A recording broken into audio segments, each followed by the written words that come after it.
Good evening, everyone. Welcome to the online panel of Prevention is Better Than Hate, which is jointly organized by Frame of Reference and the Pan Asian Collective.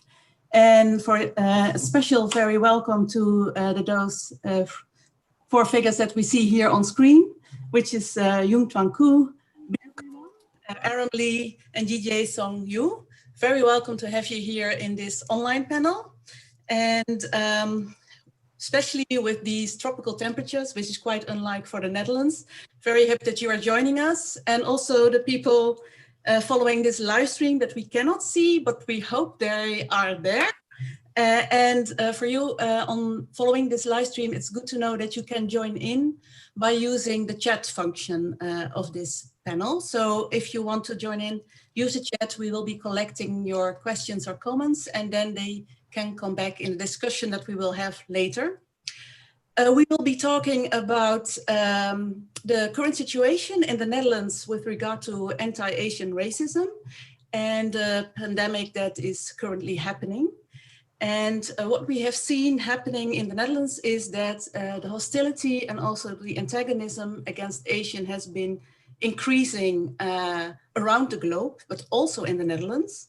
And unfortunately, we can see that Dutch residents living here in the Netherlands have been victim of attacks, verbal as well as also physical. And the title of this online gathering is actually derived from a song that Radio 10 has been composing, let's say, which was called Voorkomen is beter dan Chinezen. Prevention is better than Chinese. And this stirred some angry responses by Dutch Asian communities. And for example, there was a petition to the Dutch government by the Pan Asian Collective, and they collected nearly 60,000 signatures in order to urge the Prime Minister Rutte to speak up against this racist act. And not very long ago, we also saw this attack in Zaandam against a young man who was relaxing in the park and really got physically also attacked. So there's enough concerns for Frame of Reference and Pan Asian Collective to think that right now it's time to open up a conversation on this issue, talk about how we can create solidarity among people. And we would like to talk about racism, identity, borders, and most crucially also the role of art within this. How first question, can art help us tackling these complex issues? And if so, what could be the role of art? I will explain the format. We have 2 hours. We're starting at 7 and closing this online panel at 9 o'clock. And we have 3 artists who will be presenting their own artistic work. And we have an activist, if I can call her that way. There she is, GA. And she will give comments on the presentations that we have been heard. And after that, we will have this online discussion. If you'd like to join in, please send us your chat. And then hopefully we will be then in the 2nd hour of this format. By the way, if you use chat function, please use English language, for example, because this is also only in English. Before I will be introducing the panelists, I will short note about myself. My name is Esther Captain. I'm a historian. I'm working as a researcher at the Royal Netherlands Institute of Southeast Asian and Caribbean Studies in Leiden. And there I'm developing a new research line, which is devoted to all issues concerned to the post-colonial Netherlands, which is a lot. And apart from this, I'm also, as a researcher, joining a big research program devoted to research on independence, decolonization, conflict and war in Indonesia during the independence. So this very short note on me. It's my pleasure to introduce you to our panelists. And I'm really excited because we have this 4 women, all female gathering of 4 very talented and inspiring thinkers and practitioners. Very proud that we can host them. We have a very diverse panel, but what connects these 4 women is that they have been born and raised outside the Netherlands. And they went to the Netherlands on later time in their life. So they are an expert in combining an inside and outside view on the perspective of Asians in the Netherlands. So we are going to talk about this, and it's my pleasure to introduce the first panelist to you, which is Jung Chuan Koo. She is a percussionist and a music theater maker living in Amsterdam. She's been born in Taiwan, and she frequently performs with music ensembles and theater groups, also called physical theater. She graduated from conservatory in Amsterdam, cum laude in June 2015, like almost 5 years ago. And she has won numerous prizes, very prestigious prizes. I cannot name them all, but it's a whole list of them. So it's really very impressive. And right now she'll be introducing her work herself and also making a connection to the way the pandemic and also the anti-racism in the Netherlands has been sadly inspiring her. And she'll be talking also about the project I'm Not a Virus that she's doing with Dutch filmmaker Biserka Suram. So it's my pleasure to give the floor to Jung Chuan. Hi, everybody. Nice to see you all online. So thank you, Esther, for introducing me. And yeah, I'm currently developing a project with Biserka. And the working title is called I'm Not Virus, because during this current pandemic situation, we have noticed that the rise of discrimination against Asian people, but we also realize that this is actually not only happen in this special time, but it's actually always there. But people are not aware of it, and also perhaps most of the Asians don't talk about it. So we are still collecting and researching to have more stories and inspirations to continue.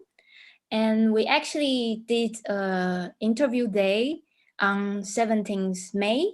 We had an interview day in Zeedijk. Is this small Chinatown in Amsterdam? So we were interviewing Asian people randomly on the street, and we were asking them questions related to their experience, if they were harassed or bullied during this Corona period, and what's their reaction with that.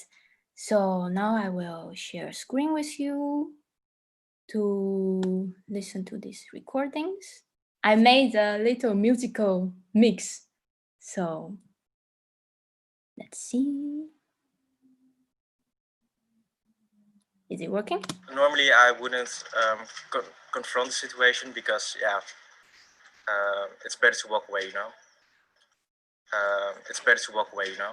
My parents think the best thing to do is get out of there because it's safe. It's better to walk away. Because of my Asian looks and because of the disease started in China. It's better to walk away. They didn't actually act it that way, you know, but you can actually feel it by what they say and what they do. It is all over the world, in ASEAN and in Europe, America. I think because we are really polite people, so if someone is trying to do something unpolitely to us, we will try to avoid this.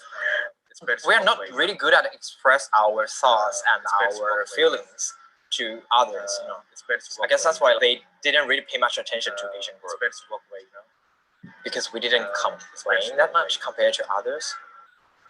And she was friendly right before the coronavirus happened, but I think we feel like she have changed after the coronavirus. Yeah.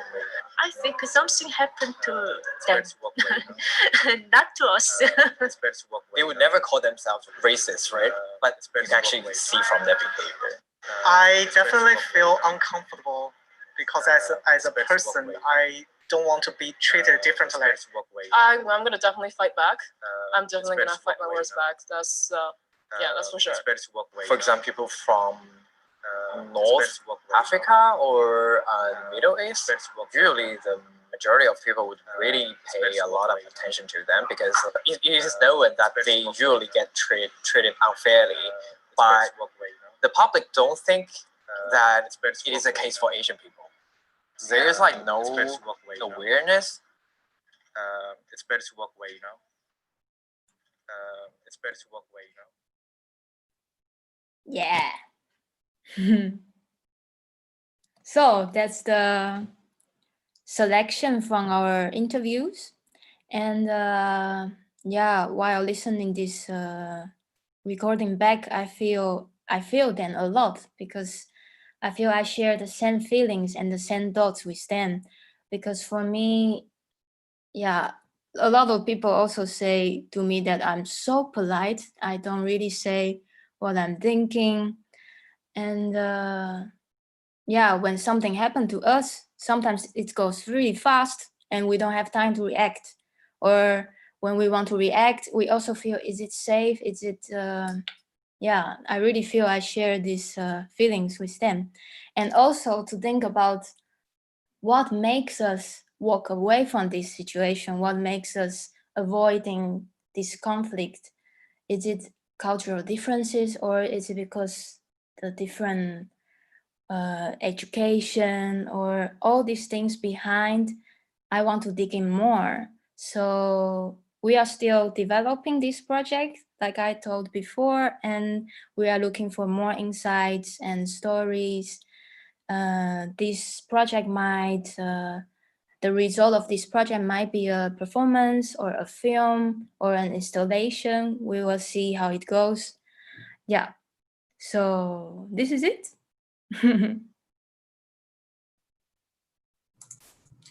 Thank you so much, Yungtwan. It's really telling that you're saying that people react to you and saying that you're so polite. Yeah, I got this a lot. For You example, do. when I was studying in the conservatory, I remember one teacher also told me, "You are just too polite." And then I feel a bit strange, because this actually is a, let's say, advantage or a strong point in Asia. It's good to be polite. It's good that you try to be nice to everybody, and also it's good to, yeah, try to make things go easily. And that's what I'm good at. And now I feel maybe it's not so good in the Netherlands, maybe. But because I'm here already 9 years, I'm also slowly become more Dutchized. So yeah, when things happen, I try to speak up for myself now. Struck me also in a way that being polite is a way that you've been raised, but in the Dutch society, it's something that it's more expected, or maybe or more easy to handle yourself if you speak up. But then you really have to switch, push a button and make a conscious switch to a different attitude in a way. Yeah. Yes, exactly. Okay, so maybe this is something that we can talk about later. I've been preparing for this, of course, and I've also visited your website. I also came across your performance, Stories About Sally. There you're engaging with two women in also music, soundscape, and physical theater, if I am correct. Yes. And what I really liked, the expression that I read about this piece, is that you said, "We dare use silences." I really like that, because in a way we're also talking here about silence or being silent. Yeah. And there you're saying in this theatrical work, we dare use silences. How do you do this? Can you explain a little bit more about how you would like to use silence? I think a lot of time in performances, like in theater or dance, you see people talk a lot, or people move a lot. And sometimes it's nice to have this gap, to have this silence, and then you feel this frozen in sound or in time, and then you could digest, you could sense the space or the time. And yeah, this I find it precious, because it's also, you share all this moment with the people around, with the performer on stage and the audiences around. It's a special moment, I think. And silence is also music, actually. I don't know how to explain this. It's like, it's never really silence, let's say. You will always hear some things. And of course, you do need silence in order to appreciate music. If there was silence, you could not enjoy music. But but I'm triggered by it because as a historian, I've been working also about post-colonialism and also silences in history, which is very in a way. And then one of my colleagues told me that you can also look upon silence as a strategy of not using the master narrative. And I thought that was really interesting. And I'm trying to find out how to do that myself, which is difficult enough because I would like to tell a story as a historian and write, but not using the master narrative and a dominant discourse. So therefore I'm triggered. I like it a lot, and it's something that we maybe can explore also in a discussion, but that's also in music and the role of silence. So let's maybe stick to this and talk about this a little bit more. Yeah. Thank you so much. Very much looking forward to how this project, I'm Not a Virus, working title, will develop, and hopefully we can talk about this in the near future within Framed and Pan Asian Collective framework. Yeah. Okay, then with regard to time, I'd like to go on to the next panelist. If there's no urgent questions from the other three, if things are okay, if like you can wave and then we can slot in a question or a comment, but is it okay? Then I'll go on to Bin Ko. Bin Ko is a visual artist based in Amsterdam, and she is working on fictional narratives of bodies and voices that are dealing with hospitality and care services. So then we have to think of domestic and service workers, and also virtual voice assistants that we have nowadays more and more. She's been raised in South Korea and has a master's degree from Master of Voice of the Sandberg Institute. And Bin Ko will be talking about a project, Comfortable, that she's been doing herself with also colleague Sumin Lee. And this is about gastronomy and culinary experience, let's say. So I'd like to give the word to Bin Ko. Hi, nice to meet you all. I'm a half of a gastronomy-oriented artist collective called Comfortable with Sumin Lee. And I would like to show our works and how we have started this project in order to express our status being an Asian woman in the Netherlands. Yeah, I will share the screen.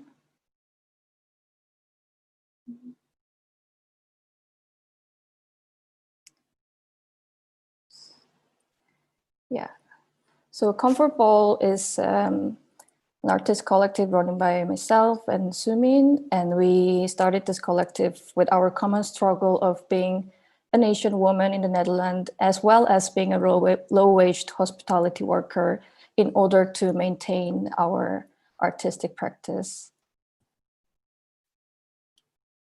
This is our first workshop called Uncomfortable Lunch in 2018. We have collected Asian ingredients and cooked them differently and displayed them all together in one table. And the audience were invited in this table and made their own way of eating this food landscape.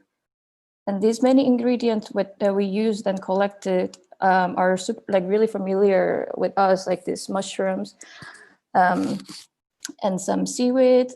But we realized that these can be looked as very alien to non-Asians, and we found that it's very interesting to show this food landscape and invite them into one table and experience this alien distance with this look, and actually eat them and digest them. This is also for the photo from Uncomfortable Lunch.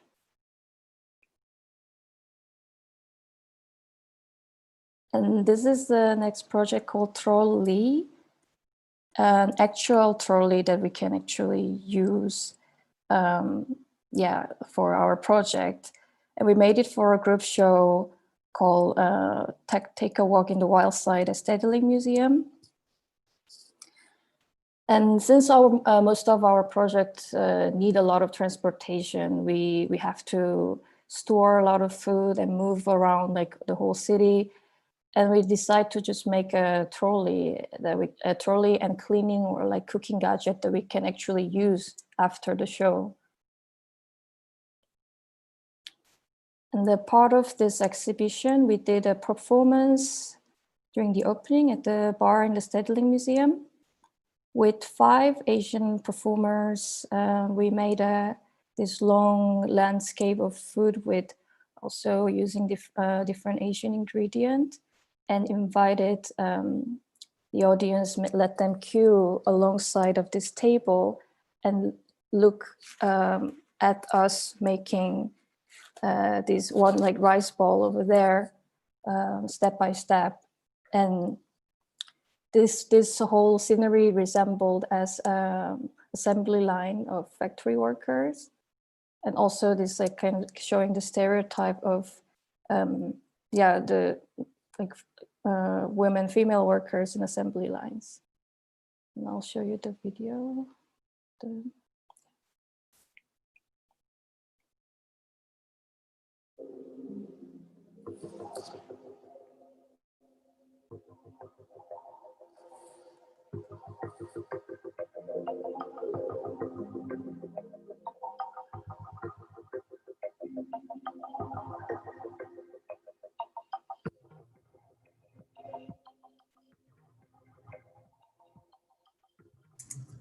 Yeah, Binko? Yes? Sorry to interrupt you, but I think we don't see the video. I think maybe it's on your screen. Okay. Not see it. Maybe you can try again? Mm-hmm.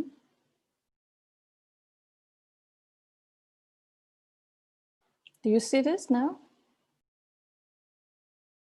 Do you no? Not yet. Okay. Well, we can skip the video. I mean, yeah. It's not the. Do you see the photos? Yes. Are we back into the? Yeah. We are. Okay. I'll go to the next project.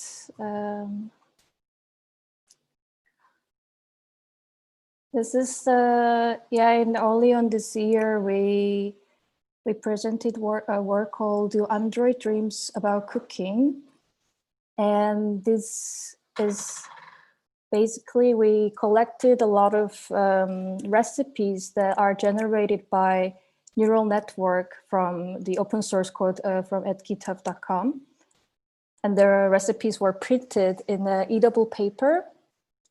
During the whole experience were happening, I was working on the computer, keep collecting these recipes that are generated by neural network. And then at the same time, Subin was making a mousse, differently experimented mousse with also Asian ingredients. So it really showed the contrast of 2 different types of workers. Yeah, and there's recipes that printed, and the audience can grab these recipes printed on the eatable papers and dip into this mousse. And these recipes were generated by the machine. It's not like human made. It's not like something that humans are like concerned and created for the concrete recipe. So it was like imperfect, and like a lot of things were flawless. It looked like it was following the form of recipes, but when you read through, it didn't make sense at all. And we wanted to raise a question of like how the understanding of the gender and racial background in our contemporary society resembles to the projection of human projecting the high technology. And this is the latest project we did in a supermarket, a local supermarket in Zeeburg Island, with a collaboration with Willem Schenk. We are with Willem Schenk wanted to. He was collaborating with many artists from different backgrounds, in many businesses, local business in Zeeburg Island. And since we are working with food, we decided to collaborate with a local supermarket. And what we did was creating new recipes based on these Indonesian instant noodles. So it's very accessible. It's like 49 cents per package. And what we did is showing more like you can pimp up your very cheap Indonesian instant noodle. And we displayed like this using kind of like commercial language of advertisement, and made this visuals photographed by Joneke van der Palen, and made a postcard with these images. And the back side of the postcard, there's like a short recipes, and so the visitors of the supermarket can take them free to home. Yeah, that's it. I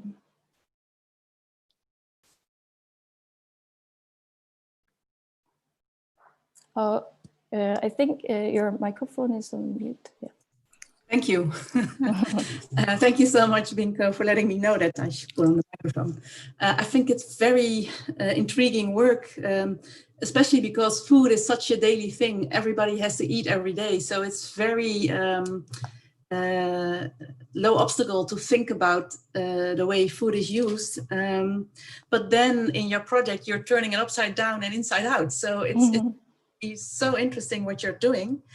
And how did you get to choose gastronomy and culinary, the sector, as an object of exploration?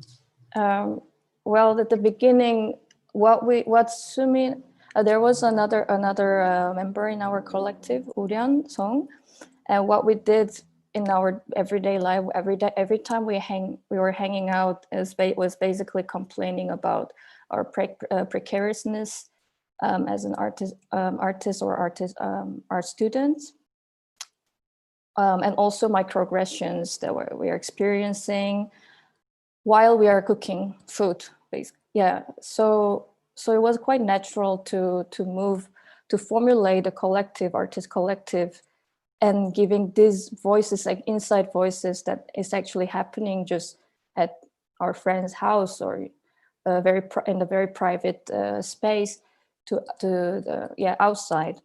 And as you mentioned, food is such a accessible medium, then it's really strong. It has a strong connection with trust as well. Mm-hmm. So delivering our voice through food seems very natural to us. Can you make a little bit more concrete, like the microaggression that you experience while cooking food? While cooking food, sorry.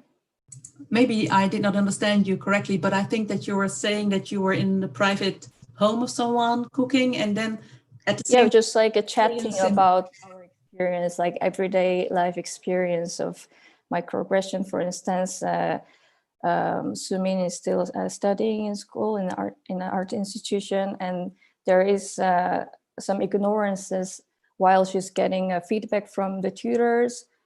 There is some kind of crashing each other, that because they don't really understand the culture or like the background.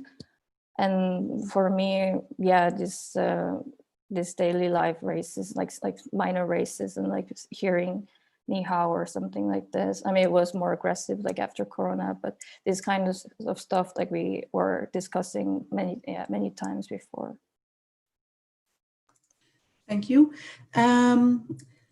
The performance you were doing in Stedelijk Museum, that was a year ago in 2019, and yes. It's before Corona crisis, obviously, but that during the performance you were already using plastic gloves and plastic face masks. Yeah. In a way, it was already as if you could envision what the use would be of all this protective material. And I wonder, you were also working on the blurry line between care and threat, safety and fear.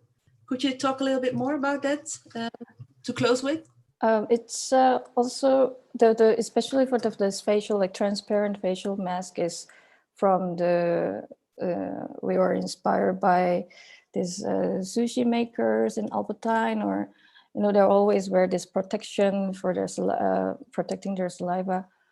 But also for me, I find it interesting that this, this transparency in between the customer and the server, that because a lot of immaterial workers are often invisible, but this transparency is for to like function as make someone visible, right? But somehow this shield, transparent shield, blocks also the hierarchy, or somehow like create hierarchy, or like blocks the interaction between, or like between these two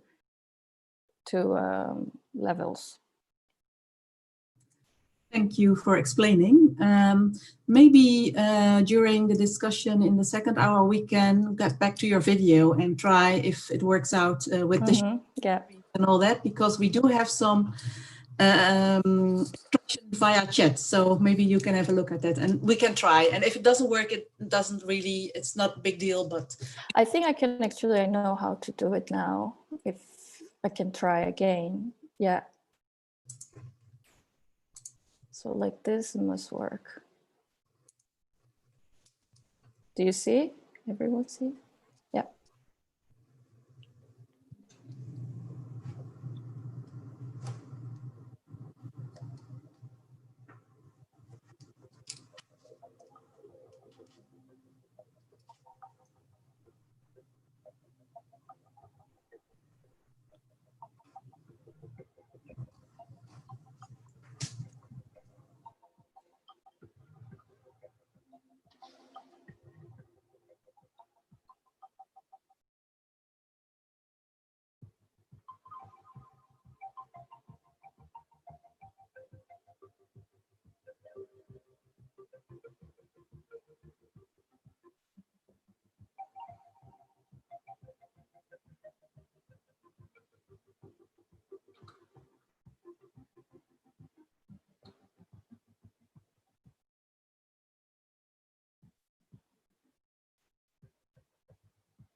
Yep.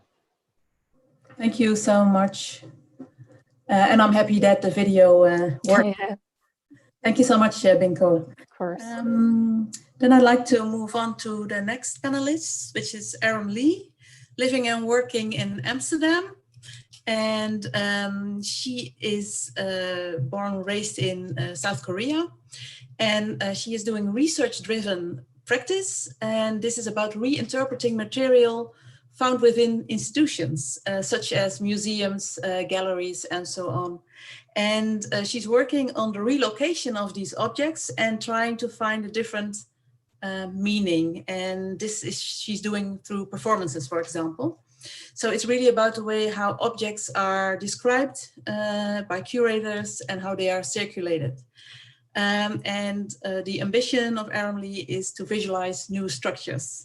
So this is quite a task. And the nice thing is that Aram Lee's work has been already on display within Frame of Framed on the exhibition last year elsewhere within here, and her work was called A Dissonance of Landscape. And I think we're going to see some of this in her presentation. And at this very moment, at Frame of Framed, there's also part of video installation of Aram, Unlocked Reconnected at this very moment, and it will be there until August 16. So if you would like to go there and see her work, you're very welcome in Frame of Framed in Amsterdam. And she's currently also working on a new project, which is a new reflection on quarantine time. So I'm happy to give the floor to Aram Lee. Hello, thanks for inviting me as a panel for this talk. and thanks for introducing about me. So I'm going to speak about not my practice in general, but I wanted to actually share one images that I found in the museum and I worked on with that materials and was shown the last year in the frame of framed.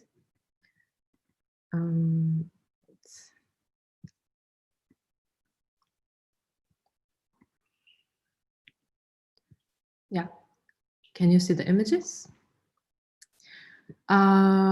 So I wanted to today, like when I was invited to talk about my practice, I thought it's nice to share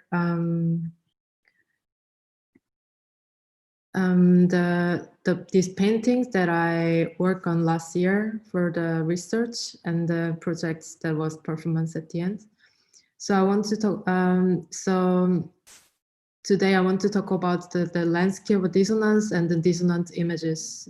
To be precise, some images represent and illustrate moment of two different contexts was meeting together in the making of one scene. So this image is like started from how previously the dissonant images was constructed and the decoding the representational and confront images and elements from two different contexts that were united as a one frame landscape by looking at these historical paintings. So this is the 10 painting series of a winter landscape from Tropenmuseum in Netherlands.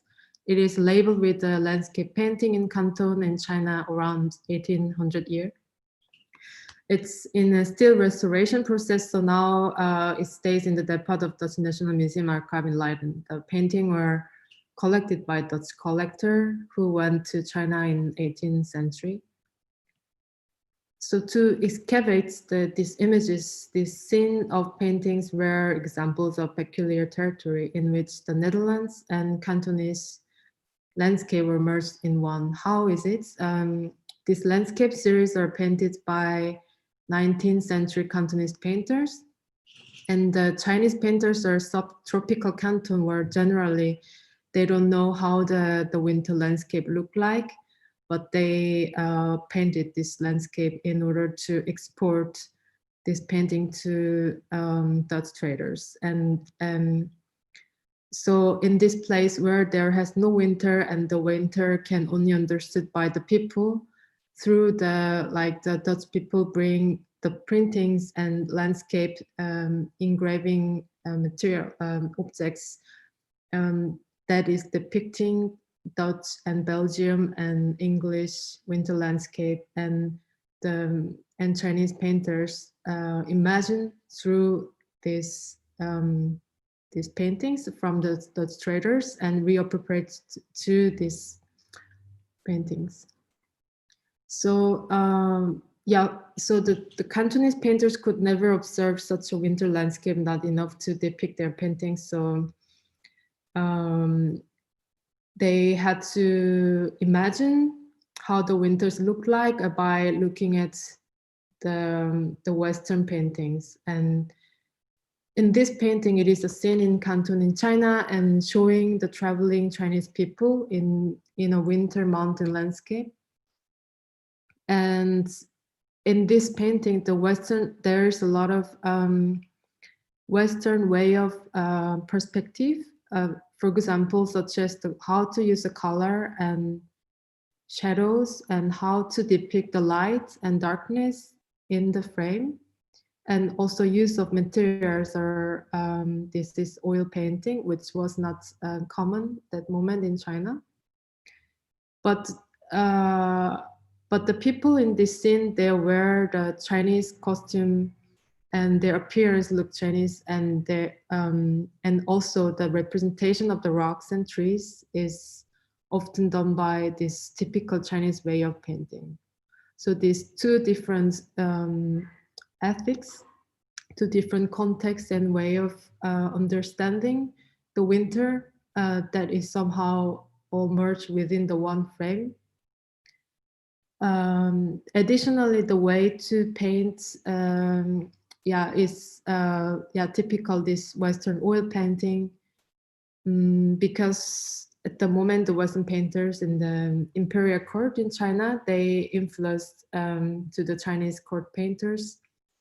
So there is sort of this European central perspective somehow had been applied through this all these happenings between Dutch traders and these Cantonese painters, and this I found this very interesting. And so this decoded two contexts between China and Netherlands landscape somehow merged as one heterogeneous landscape, so that this Chinese painter applied this characteristic European landscape, and Western painting now is labeled as an Canton landscape in Tropenmuseum. So this is the 10 painting series. So after the research, I did a performance. This is the film performance. That's the title with the dissonance of the landscape.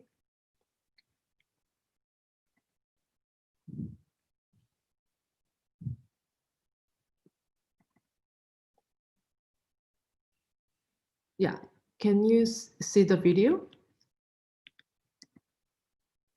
Not yet. Okay.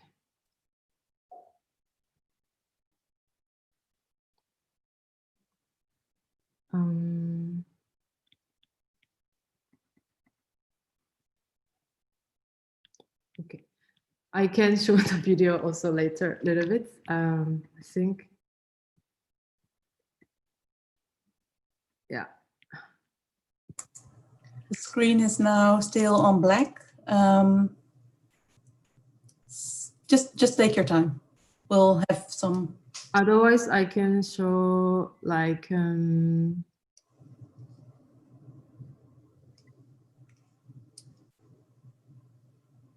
yeah. There it is, I think. Yeah.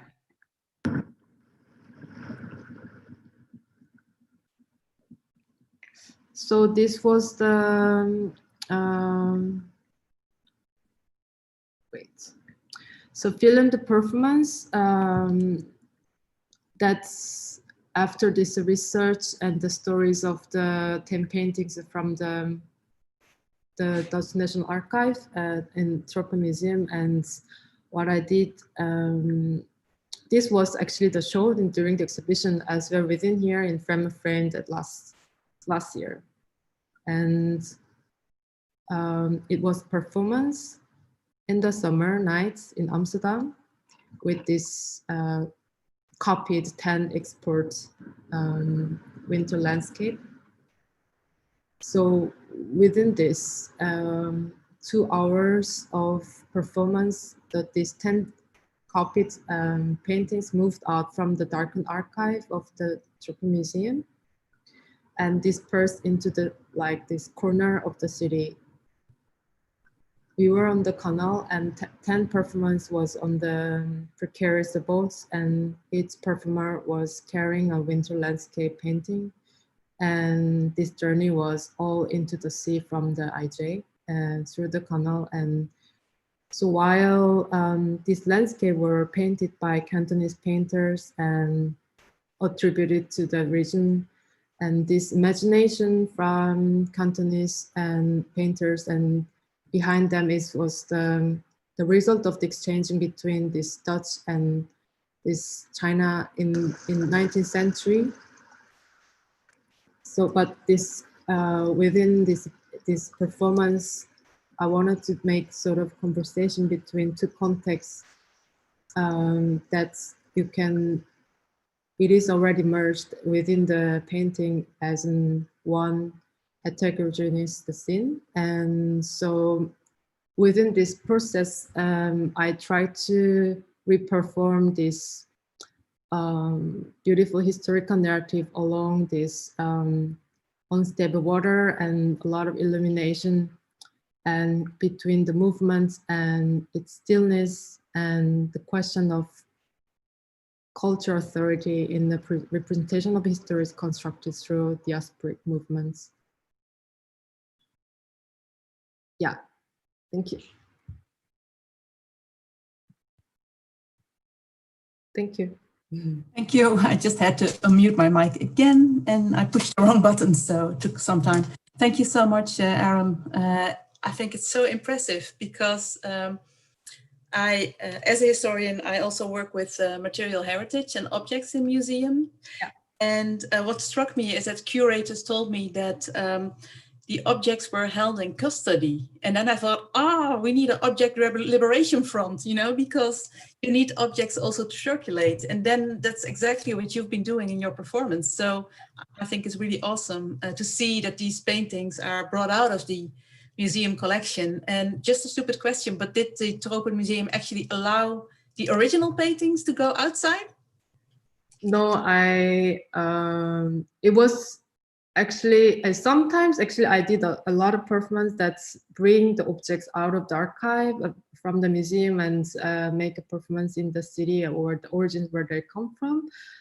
So sometimes it was possible, but with these paintings was a very impossible because it's still in the restoration process and very weak, and because it's painting and yeah, no. It's Yeah, all very material. Yeah. So yeah, I understand. And then you were using the replicas in order to do this performance. Yeah. Okay, gotcha. It was astonishing, and anyway, it's still very impressive. So you're dealing a lot with dissonances, let's say. So we're talking about the dissonance of winter landscapes, summer period when they were out of the museum, outside in the open, contained in a museum, dissonances between Asian and Europe, dynamic and static, the exotic and the ordinary. And why this role of dissonance in your work? What does it say? What is it meaning for you?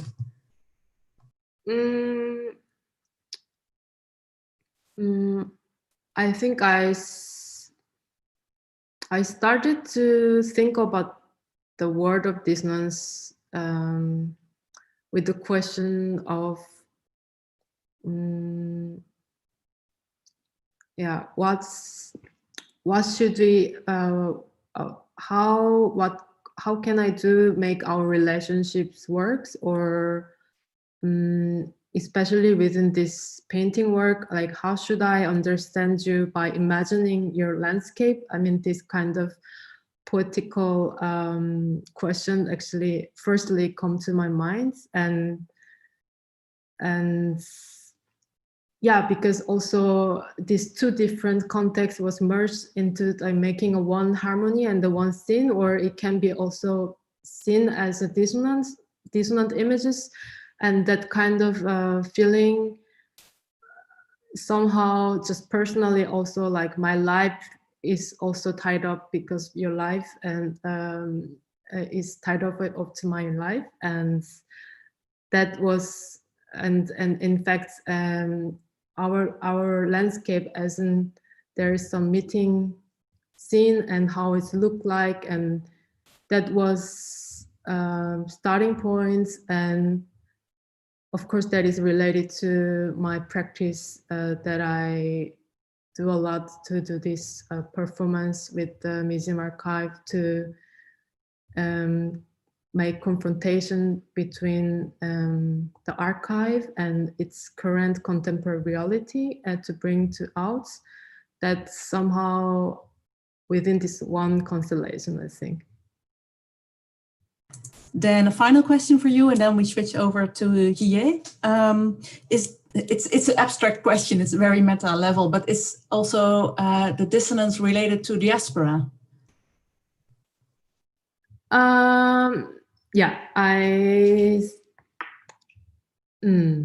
think, yeah, dissonance is in a way, connected to diaspora and yes, and also the diaspora is for sure connected to amnesia, because this, I think, fluidity of diaspora movements somehow creates these scattered identities and also diaspora generates dissonance scenes, such as two different contexts has to be together, and yes, and therefore there is some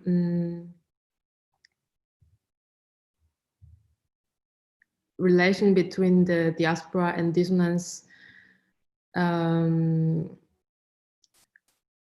I think it's not only diaspora generate dissonance, but then maybe they're exchanging each other. Thank you so much. There's so much to say about this link. Maybe we'll get back to that later. Thank you so much, Aaron. Then we'll go on to the final panelist, who is not an artist, but she, let's say, is a professional activist, if I can call you like that. And not only that, but in her day job, Yee Sung-yu is working as a strategic advisor and North Korea program manager at the Human Rights Foundation in Den Haag, main office New York. And she's also founder of Asian Voices in Europe. And in that sense, she is collecting data on racist incidents in Europe during the epidemic. And she's Korean Dutch, has been living in 5 different countries, and is working also as an interpreter and translator. So you can really call her an intercultural communicator. So we're very much looking forward to your comments and feedback, and also your work for the Asian Voices Europe. Please, I'd like to give the floor to Yie. Thank you, Esther. I think I should go with this introduction from now on. It's very complete, very motivating. Yes, so my name is Jie. I am South Korean. I have a Dutch stepfather, so I was brought up in a way sort of Dutch. And I came to the Netherlands because my mother told me since I was very young that I'm too Dutch to live in Korea. So I had to come see what it meant. And I came here in 2016 to do my master's studies. And that was, I want to reference this quote from Chimamanda Adichie's book, where the main character is a Black woman from Nigeria, and she goes to America, and she says, I was not Black before I came to America. Before that, I was just a person. And I had this experience, along with many other Asian people, I'm sure, who grew up in Asia. As when we come to Europe, we think, okay, I'm coming to Europe. And then we have to face the fact that people see us as strangers, as Asians, and as, I don't know, Chinese, very commonly. And we started Asian Voices Europe in March this year. We're a very young organization of about 13 volunteers with the aim of addressing the issue of racism in the Netherlands, because most of us had experienced racism on a personal level. And since the outbreak of the coronavirus, we noticed differences in the greater public. So it wasn't just one person in the supermarket this one time. It was increasing in frequency and also within the level of violence that people were experiencing within the diaspora communities, and in particular the Korean community, because I'm Korean, I'm more aware of those. We actually just finished analyzing the results from our survey, which we conducted in March. And in the survey, we received about 300 cases from 170 people. So this first means that every person that reported to us experienced 1 or more cases of incidents. So not just one-time off incidents of one crazy person, but it's a more structural and systematic issue. And while about half of those cases were verbal attacks, so cases of people shouting and yelling things like Corona, go back to your country, get out of town, there were also nearly 10% of incidents of physical attacks. And we've heard in the Dutch media about the severe cases. We heard first about Cindy in Tilburg, who was attacked in an elevator for asking people not to sing the Prevention is Better Than the Chinese song. And then I was interviewed in the Volkskrant for being nearly hit while I was on my bike. And then we heard most recently this week about Yanni, who's a 16-year-old young man in Sandam who was attacked while he was relaxing in the park, like Esther mentioned in the beginning of our panel. But what the media shows is obviously a very small fraction of the picture because, like Yungchuan said, many people, we want to just get out of those places and just leave the situation so we can feel safe. And I think this also has to do with how we are brought up culturally in Asian countries. We should not look for conflict. We should try to keep things in harmony. And that's a very big difference when we come to Netherlands, because in the Netherlands, you have to speak out things in a very explicit way because it's a very low context culture. We have to say things in a very explicit, clear, and direct way. Whereas in Asia, many times we're told, well, you should just feel the air and see that it's not the right moment, or you should just solve it in a more indirect way. Anyway, so all this introduction aside, the aims of our organization, Asian Voices Europe, is to address the question of racism against Asians first by showing that there is a problem, because to find solutions, you need to be able to demonstrate. And currently, the issue in the Netherlands is that there is no separate category for anti-Asian racism.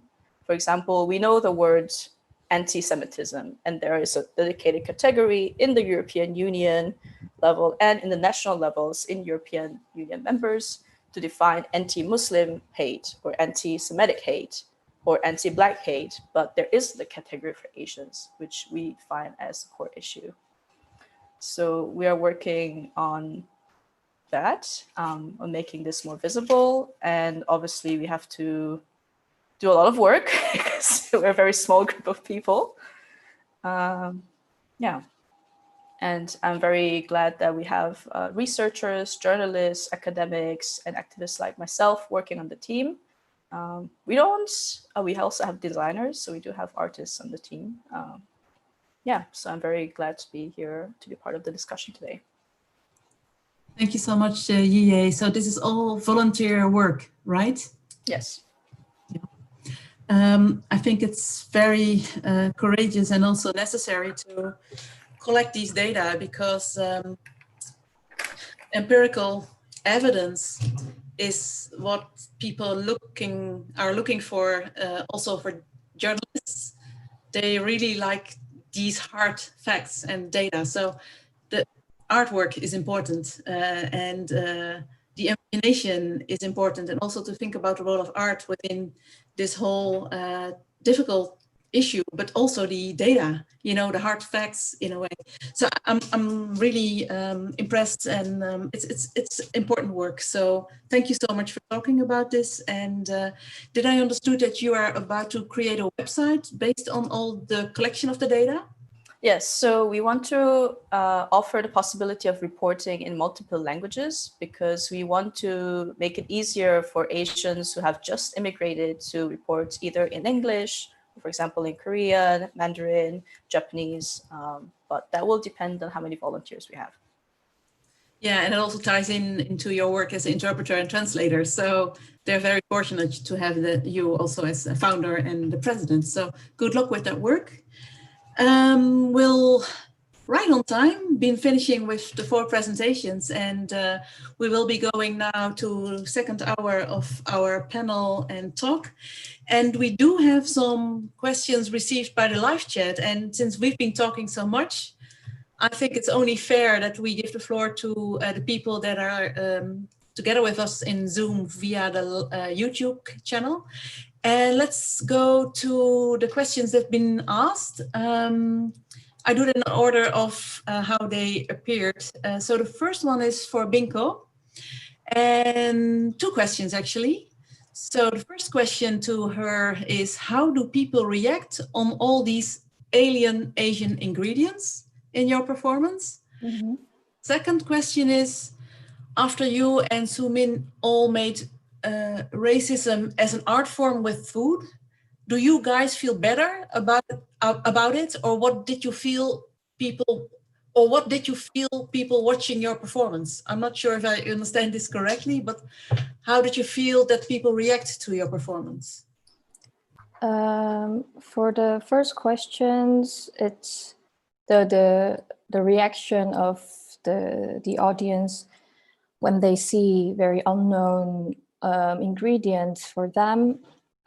Most of the reaction is curiosity, but at the same time, it's quite difficult to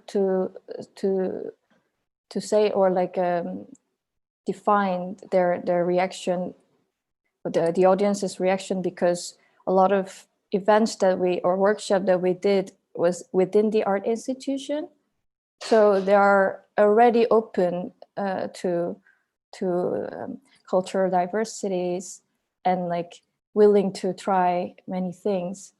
And we're still like very young collective, and we want to open it up to like more people outside from the art institution. And yeah, so it's more like the reaction directly from the audience was like curiosity and like, oh, can I eat this? And like, you know, approaching quite curious way. And the second question is, do I feel better after the performance? Well, it's difficult to say if I feel better, because I don't use this as my own self mental therapy or something.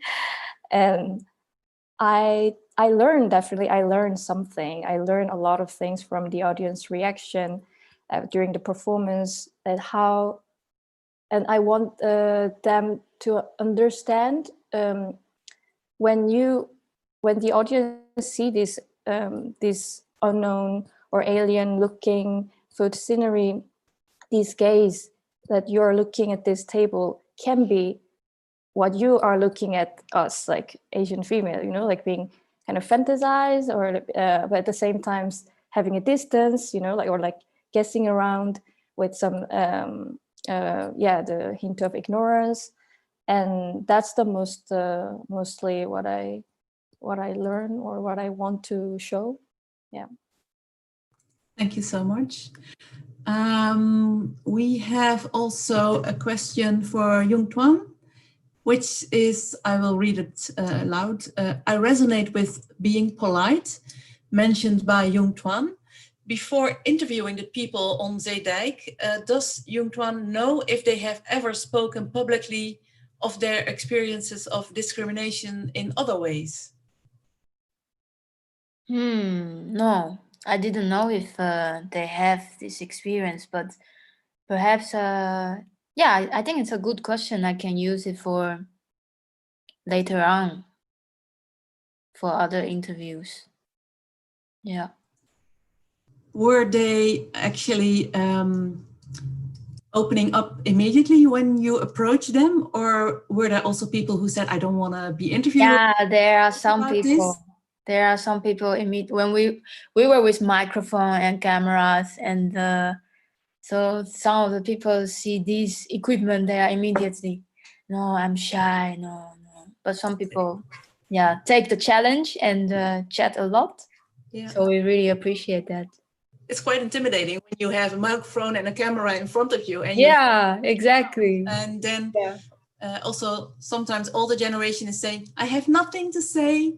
And talking, there's a lot of things that come out. So that's interesting. Maybe also to include if you pursue your research, because I think it might be the case that it's the first time that they're talking about this.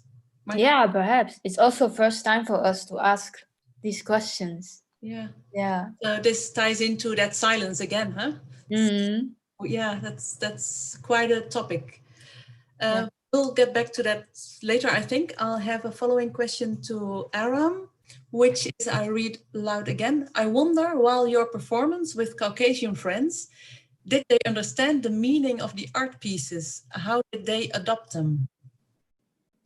For me, the performer was not chosen by the yeah, the understanding, like what this landscapes come from, where it is, like, because I wanted to somehow within this performance, I wanted to leave the trace of the object, trace of this landscape somehow, to leave the trace and just can be independent from what is gonna tell. And so this binary decision, like this performance should come from where, like, I didn't calculate it when I'm doing the performance. And they were aware of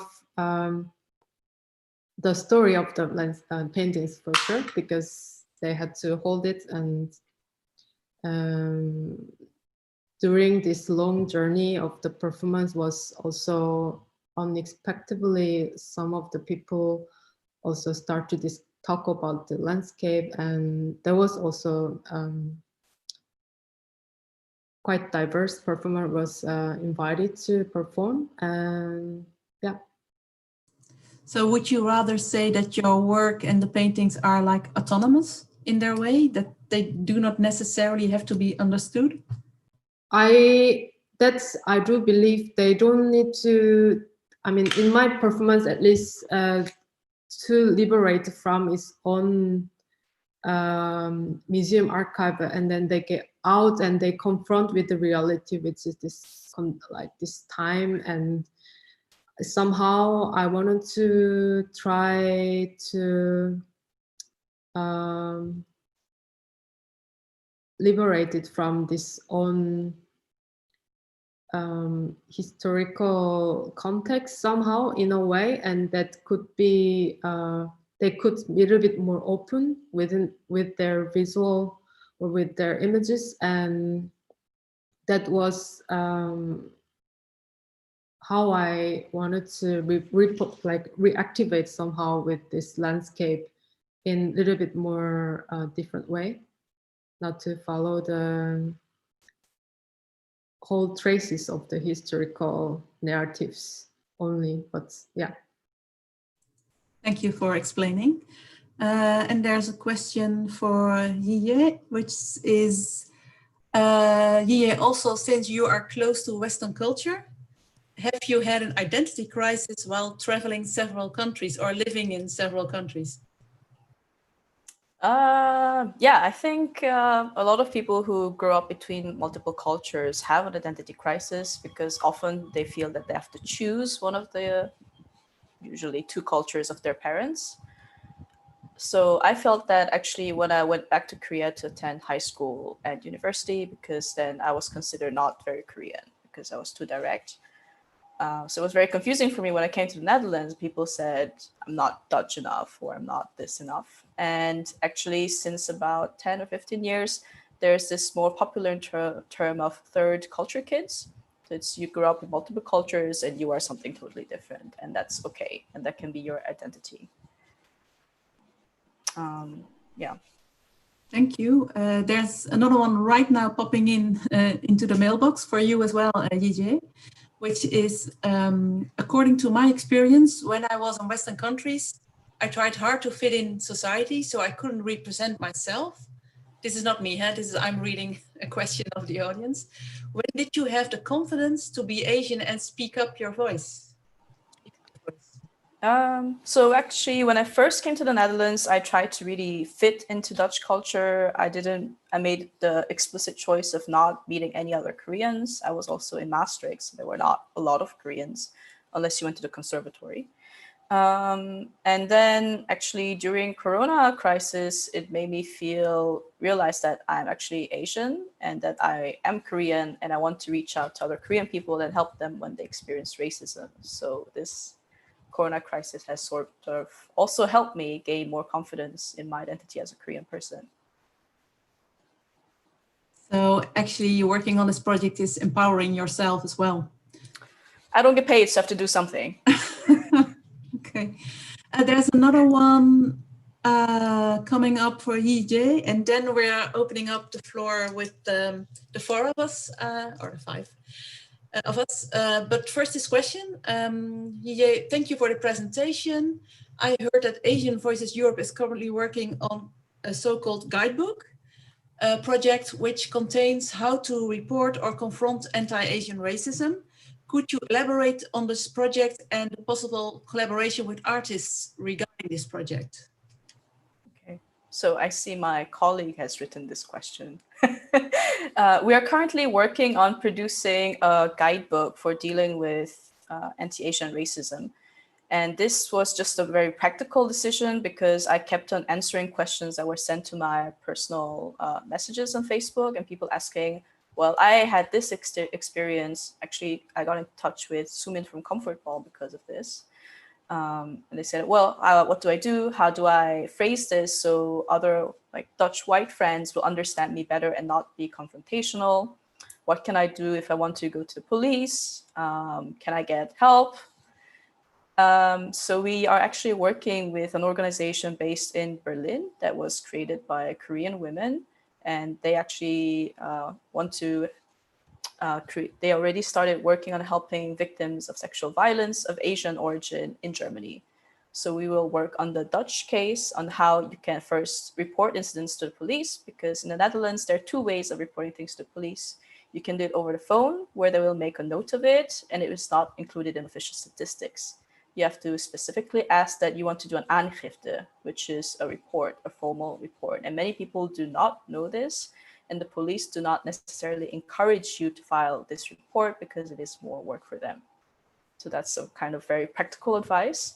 And next to that, we will provide what I call soft skill advice, which is explaining racism to white Dutch people without making it sound personal or like you're attacking them, but also with data and statistics, so you can see it's a structural problem and not that I am, I don't know, walking up to my Dutch friend and accusing him of being racist. Yeah. We have actually not yet considered collaborating with artists, but that sounds like a great idea. Good suggestion, and we have some artists around us right now. Thank you so much. I'd like to open up a discussion. So we have had these 4 presentations, and we've been talking a lot about anti-racism. And I would like to go back to first question, which is, because I think racism and anti-racism is also having to do with the sense of belonging.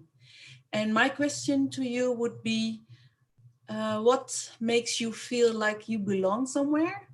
And how does it make you feel when you are included in a place, in a society, in a country, or in among friends? So we've been talking about the feeling of being excluded.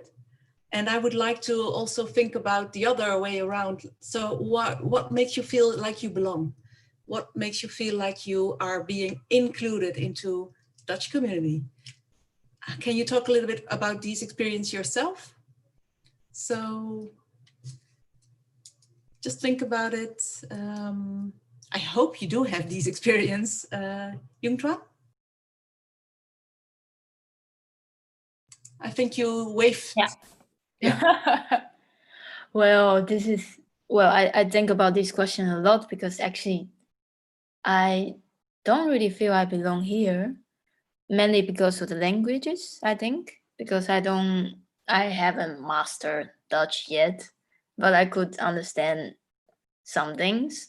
So I think language is the things that makes me feel I'm excluded.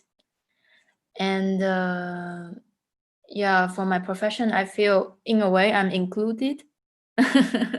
Yeah, I remember once I went to the Fonds for Poly and Kunst to ask some questions. And in the very last question I asked them, do you consider me as a Dutch artist? And then they say yes. So that for me, I feel, wow, okay, I'm included now in a way. This is my experience. Yeah. Other like to share some thoughts on this? Yeah, go ahead. Yeah, as a Korean, I was taught to have such a strong sense of belonging with the people in the same town that I grew up, or like the people who, in the same school or same institution that I belong to. it was just like a natural click that I have to feel, and I have to feel the sense of belonging. And since I moved here, yeah, I have a feeling that I have a lot of Korean friends, and they're really good friends of mine. But at the same time, the reason why I feel included with them is very based on language. As I speak the same language, I feel comfortable. But besides that, I feel included with someone. I mean, it doesn't matter of their racial background or like gender orientation. Like someone, I feel included with someone that I can share, yeah, my interest and share my profession with. So it's a bit like changed, like when I was in Korea and after I left Korea. Any other comments, reflections? I see Aram looking at me. I'm not sure. I have short answer. Like I feel included especially when I use sort of infrastructures like social systems, such as my work that is I collaborate with the museum, and the museum also as an infrastructure of the city, and also when I use the library in the city, or like this all social structure somehow make me feel I'm included in this context. Yeah.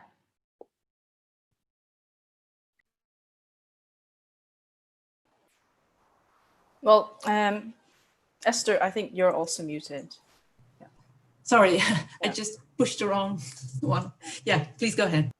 I think my case is a little bit different from the other panelists because I do have Dutch family in the Netherlands and I can kind of go to them for help.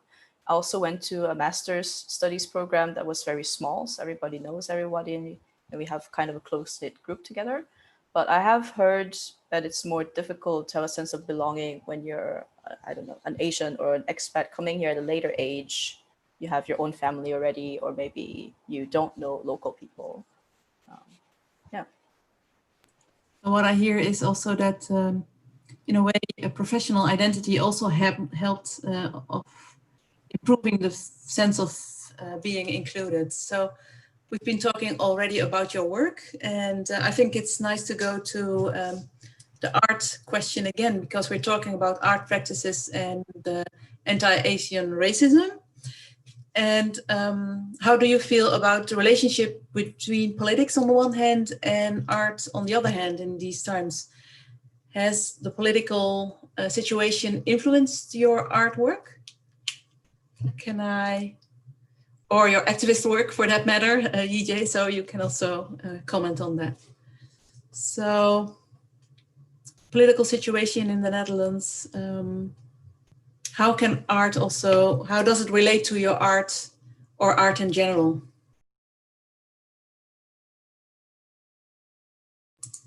It's a bit difficult question. That's hard. Maybe it's too hard.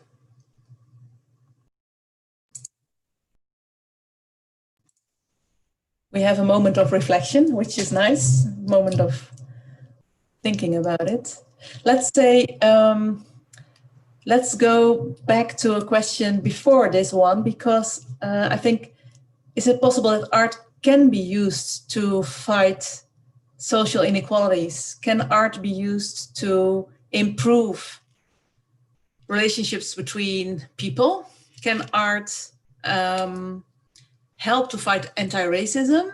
You're clearly engaging in this project that you're doing. You're embracing your work and connecting to the racism that you've been experiencing. So it can be done, but I think it's a question of, in general, can art and should it be engaged in also these kind of struggle for equality, let's say? Should it be connected?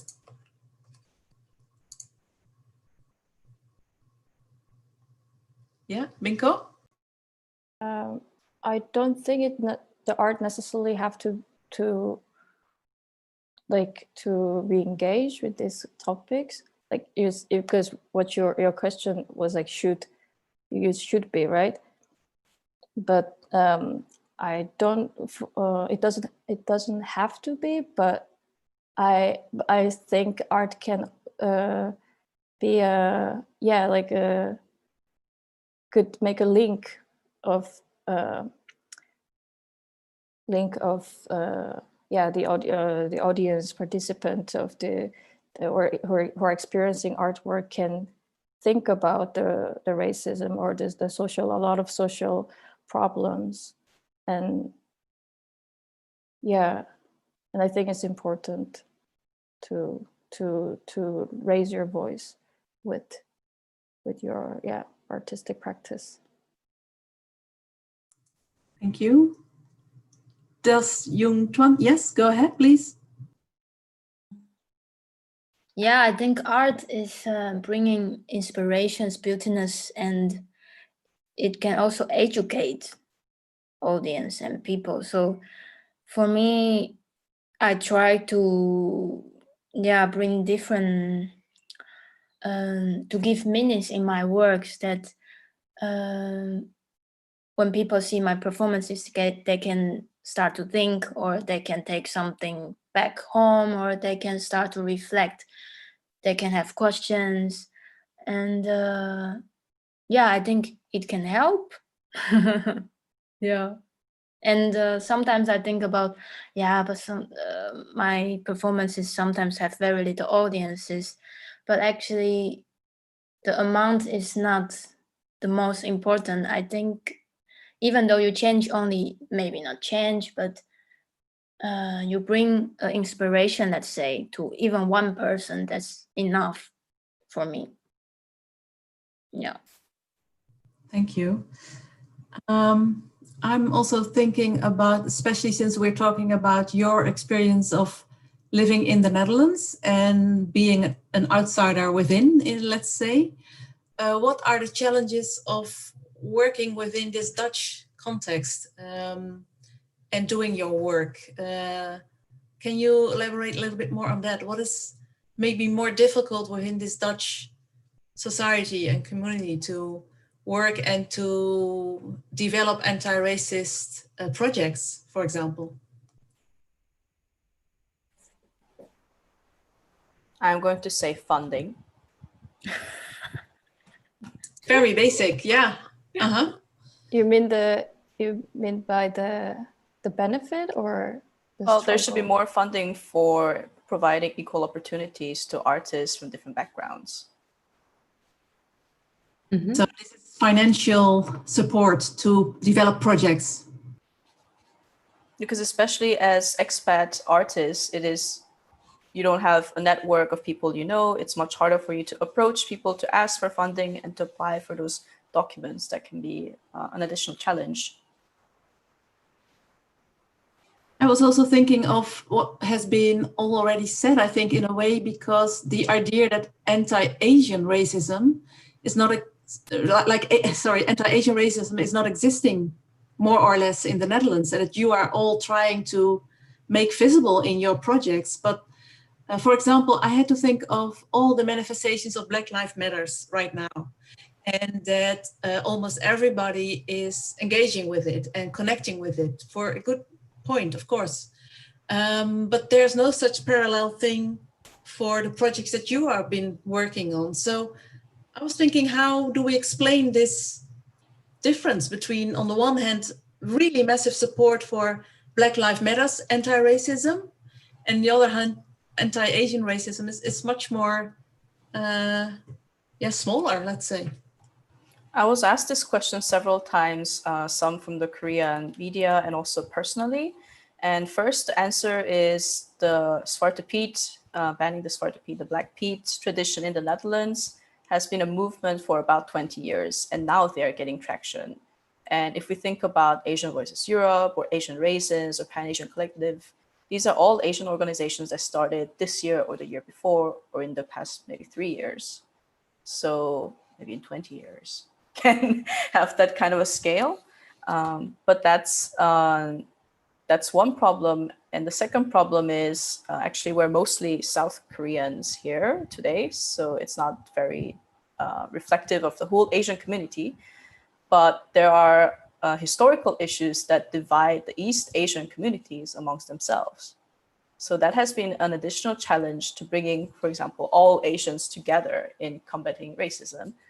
Because I've seen in Korean communities, in the Korean media, when we say, hey, I experienced racism, and they said, hey, cancer, corona, Chinese. There were Koreans who came to me and said, well, that's why we should not be associated with Chinese people. So that's racism facing another kind of racism, which is an internal problem we have to solve ourselves. Yeah, because I was also thinking about finding allies. You know, you can also think of making connection to the Black Lives Matters movement and also hook up with them. Yeah. Are you doing this? Actually, when I started reaching out to people to ask for advice on what we can do to combat anti-Asian racism, the first person who responded was Jerry Afriyi from Zwarte Piet is Racisme. That's nice to hear that these are connections and bridges are being built. So that's great that he. I also have these when I went to the protest in the Mali Fields. Yeah.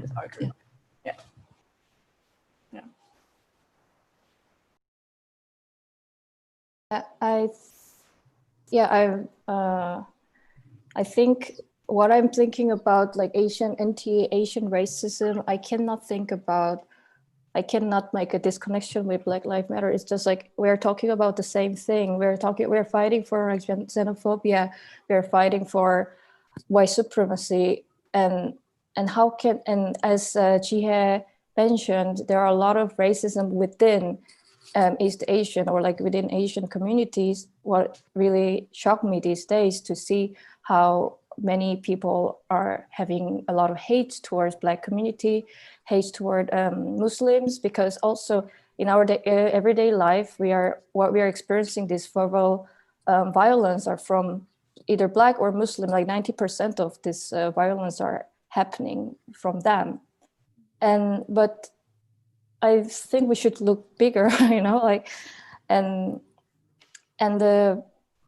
also what I'm thinking these days with this racism is that the Asian are often framed as model minority.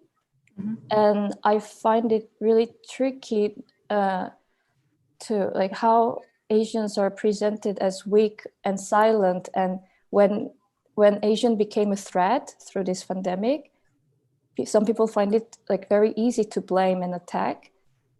Right. And I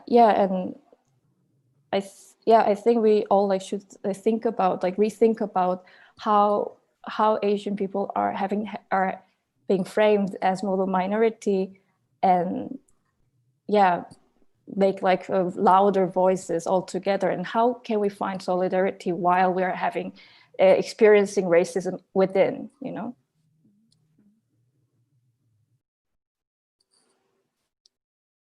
Esther, you are muted. Oh, yeah, sorry again.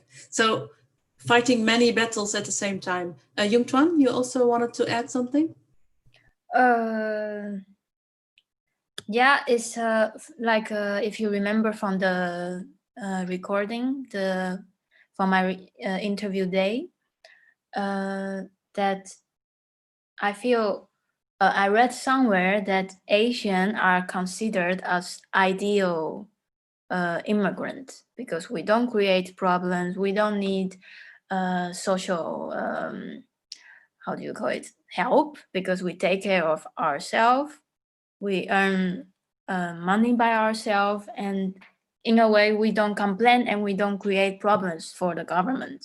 So there is one guy was also talking, like, compare with other immigrants, that we are really silent, like we said, because we keep the problems within ourselves. We don't talk about it. And this was, I think, also one of the questions in, maybe later will come, that what is the challenge in this anti-Asian racism? I think in a way it's because also we are silent, maybe. And I remember I saw in the beginning of this pandemic time that, for example, some Asian famous actors or singers, they also say that we need to fight against the virus, not against Chinese or Asian. And this made me also think about the Black Lives Matters. For example, when Beyonce, all these famous superstars, they post something on their Instagram, then it's immediately followers. But we maybe don't have that. I don't know if you understand my point. Like we don't really have someone maybe from Asia that has this power to share these kind of things. Yeah, I don't know what the others think about this. Well, speaking from Korean pop music, there were several times where several Korean idols who are very famous in the country tried to break it into the American music scene, and they failed for many years. Top artists like Wonder Girls, BoA, they all failed because they were not seen as powerful enough or sexy enough or fitting into American culture enough. Recently, that's changing with BTS, but that's also, if we look at it all, it's all a very new phenomenon. It's a very niche group. So I think it's a perception of Asians as being kind of submissive and not loud enough and being silent and complacent, that we're often forced into this kind of model role. That's why I'm very loud. But this I also actually experienced, like maybe you all experience when you walk on the street, there are people saying ni hao or konnichiwa. And actually this year I start to hear people say annyeonghaseyo. So yeah, K-pop is rising. And there was also this K-pop hooking up with the Black Lives Matters movement. So these connections being made, I think it's important. I mean, also what we shouldn't forget about, especially when since we're speaking about BTS, their major fandoms are actually minorities in minority immigrants in the States or in Europe, and they should support Black Lives Matter because that's what. Also, they of course they're rap. They do rap. They do hip hop. They are appropriating Black culture and make a lot of money. And I think this like circulation, like supporting Black Lives Matter financially and mentally, it's crucial. Yeah. Thank you. Aaron, do you want to? Yeah, go ahead. Also, there were two things that I missed to say. But first thing, like my experience as an Asian is, I found it's not. It's a bit problematic because it's not. I'm having difficulties every day with like to live as with my identity. But it's mainly what I have experienced that is related to the racism or certain discrimination is related to, like mainly related to my visual presentation. Like it's all just very shallow literal level of to see to look at me as an the surface of the visualizations, that to see me as certain, to understand it as an, to divide, to categorize me as an Asian, as a woman, and that goes to some sort of cliche and some sort of typical understanding of Asian woman that is already fixed and that's already solid, and that's very hard to break it. So this link from the understanding of this representations of this the being in the woman and the Asian is mainly for me in my daily life is very much a superficial level. And then second thing is like I found this quite interesting how I mean, not interesting, but it is quite how this race, how this Chinese, for example, how this one virus is very scientific, and you can measure, and they cannot be, they don't have any cultural reference, but somehow they are related to certain culture and certain race and certain people that is come from China, and it becomes metaphor of the Asian people. Like some people call me as in Corona on the streets in Amsterdam, and that's already somehow this virus become like this certain virus has some stories, and that link to me that is becomes a metaphor of some race, and I found this also the ethics, the system of the virus that is related to somehow the being as a foreigner, like the virus that you invade to your body, and to live as an foreigner, or to live as someone who's not from here, or that is somehow there is some parallel sort of things that invade to your body, invade to your own somebody's context or society, that I found there's some metaphor and relation in between, and that's I think it's quite interesting. Yeah. Very, yeah. If you think about representation of the virus, and also in a way it's a generator of stories and fictions, and it's also like an incubator of stereotypes in a way, or making them even bigger. So it doesn't help the anti-racist struggle in that sense. So we really have to reflect upon the role of the virus as a metaphor, indeed. As well. So it's the illness, but it's also a metaphor for something bigger. We were talking about this silent and visible minority, and that ties into a question that came in via the chat, which is for everyone. I'm going to read it out because I think it is a different topic that it touches upon. So this is the question. It feels like East Asians are considered a silent and invisible minority here. Thus, it's hard to say positive sometimes, although speaking up to racist aggressors and engaging in dialogue with people around me helps a bit. What are some other things you find helpful in dealing with racism in your everyday life? So this is really a question about empowerment in a way. So yeah, can I invite someone to react on this question? Yeah.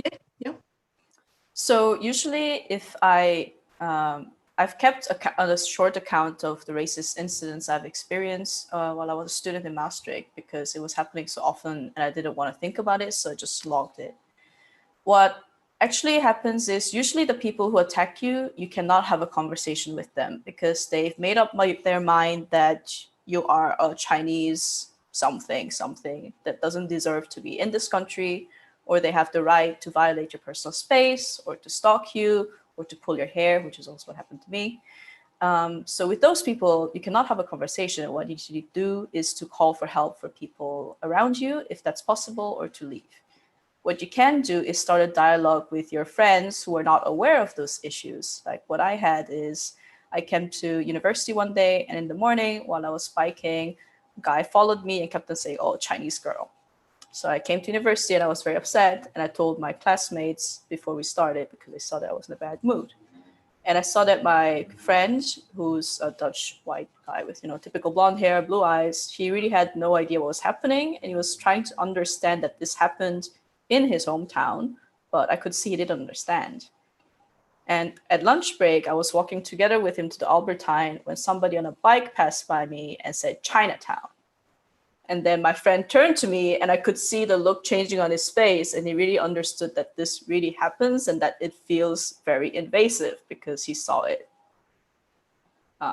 So this is a very good example of how making people aware of those things can help change their perspective, because now he's also somebody who will go to help other people if they experience racism. And knowing that you can make people more aware is something that helps me deal with racism in my everyday life. And as a practical tip, I wear headphones when I go walk outside because I don't want people to yell at me and for me to get annoyed by it. Very practical tip, indeed. Are there any others like to share some strategies for empowerment or very practical? I agree with Jihad that these people are not worthy to have a conversation with, but at least showing your discomfort is important, that they have to know that I feel shit about it. No, they have to know directly that this is wrong. Like something is wrong in the air after the reaction. Maybe some of them are even enjoy my shit reaction, but still I think it's important to not completely just ignore, like, haha, you know, like laughing about it. But yeah, I don't really tell directly, because you never know that, like, maybe this verbal violence becomes like physical violence, and you get really frightened on that situation.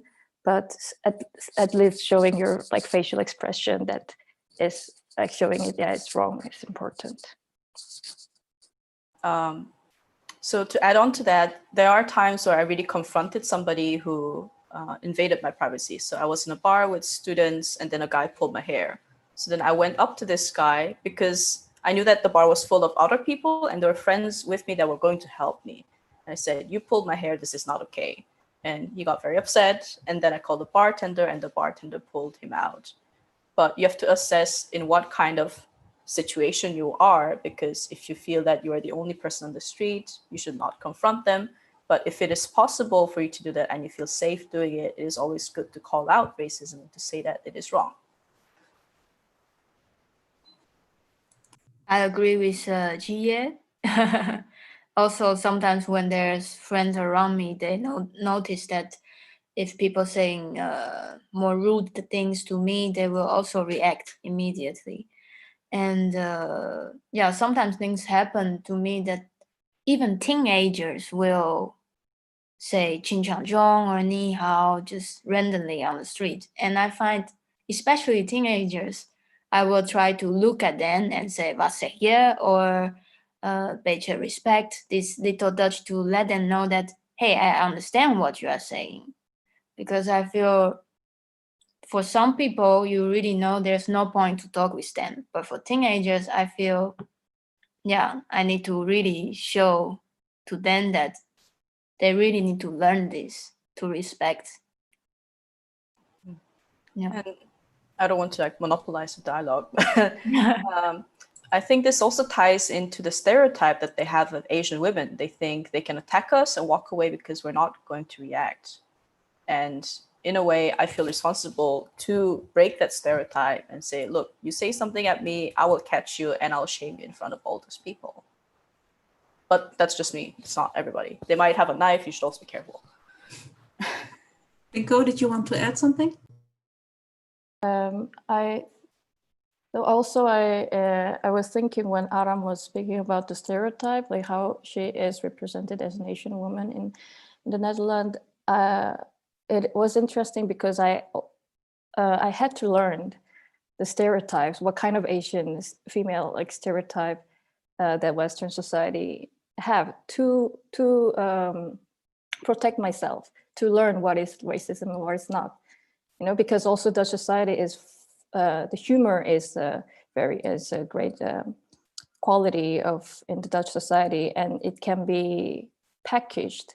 The racism can be packaged easily with a humorous dialogue, and for the last 3.5 years since I moved in the Netherlands, I learned what kind of stereotype Asian female has.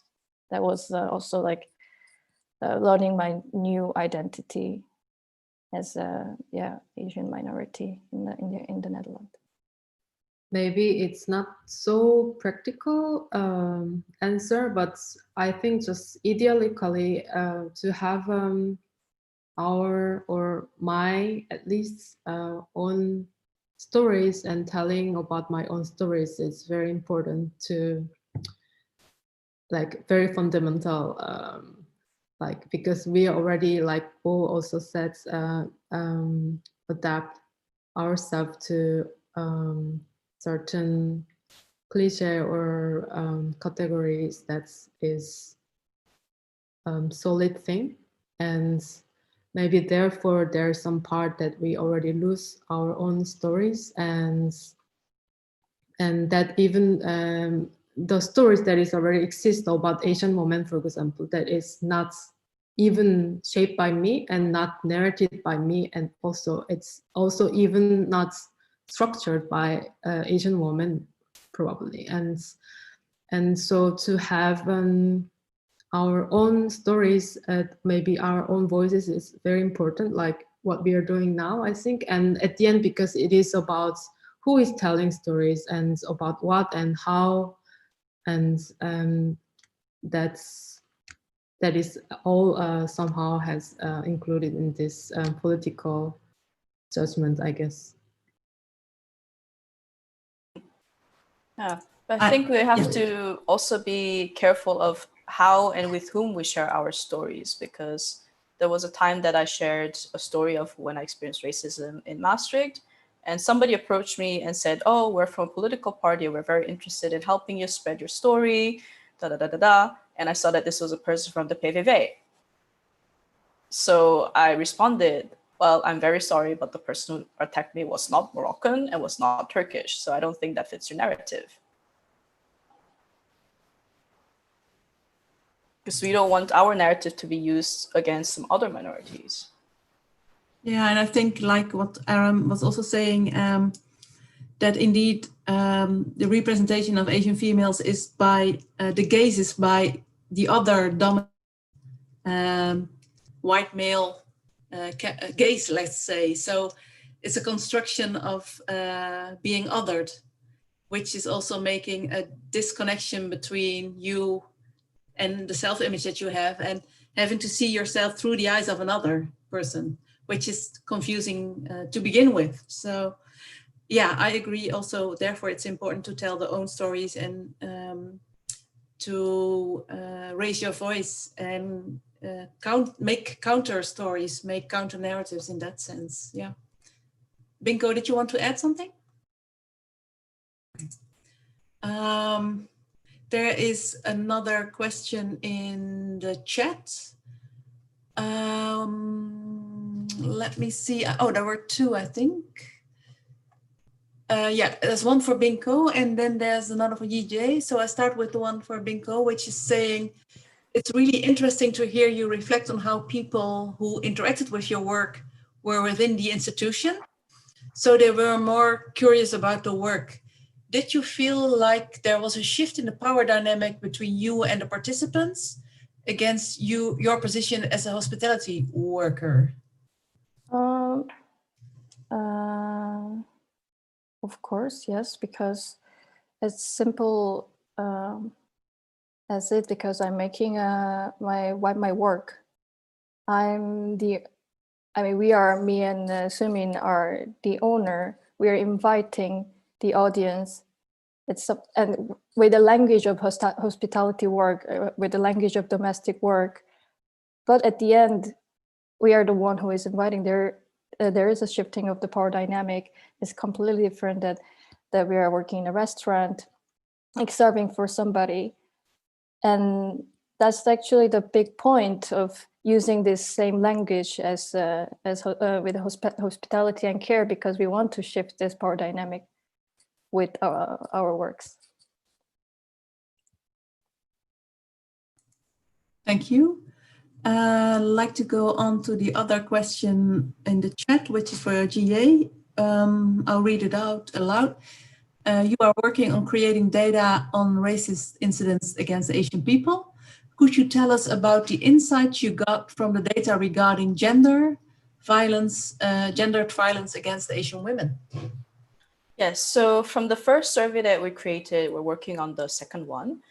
The first survey, we had 70% female respondents. So this does not mean that 70% of people who experience racism are women. It just means that people who responded to our survey were majority women.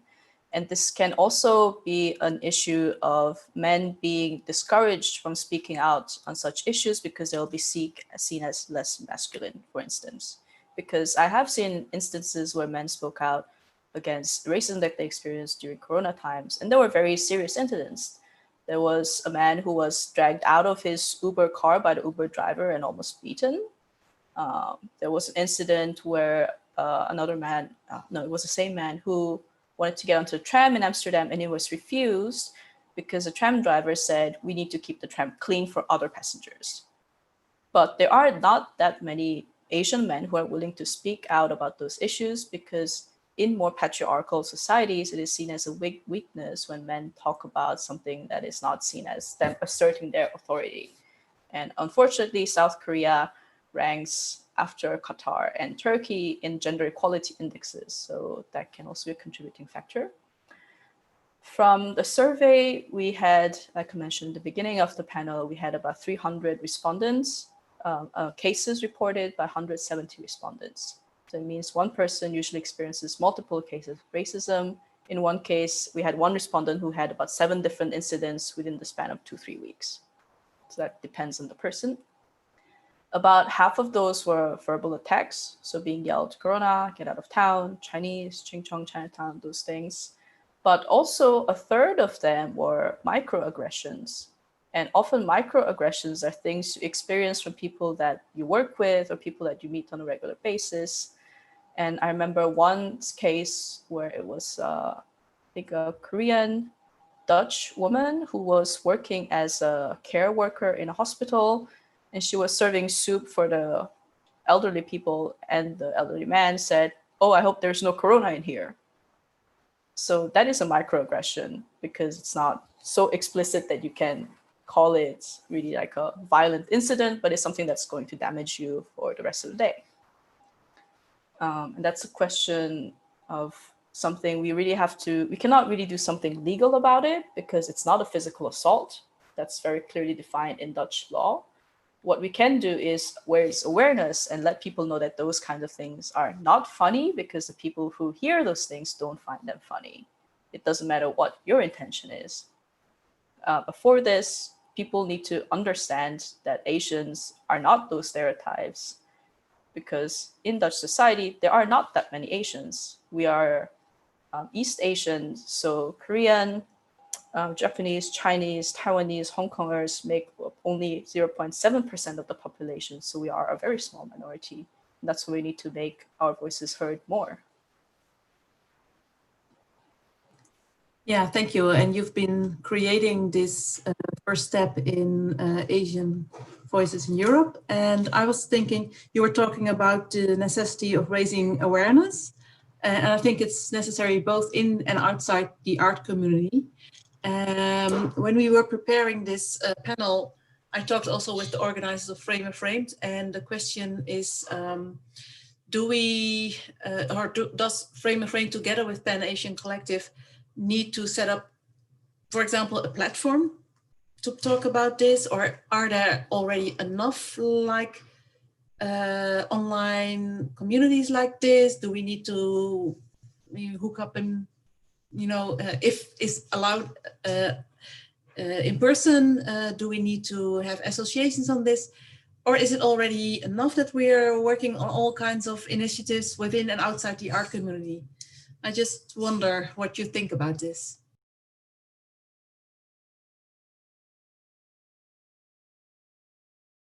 Is there anyone that I can, well, I think already this event is very meaningful for myself, also for my fellow Asian, like Korean friends, or like any other people who are listening to this conversation. And I think Frame or Flame is already like making a lot of actions within this topic. But I don't know, like I am not sure about the making another platform, or like maybe it is important, but yeah, what the Jihe is doing, and also there is an Asian Union in Rietveld Academy that is organized last year, and I'm sure there are more voices about this Asian racism within the art community, and if we like open up, I mean, look more closer, then there are like a lot of people who are trying to raise their voices.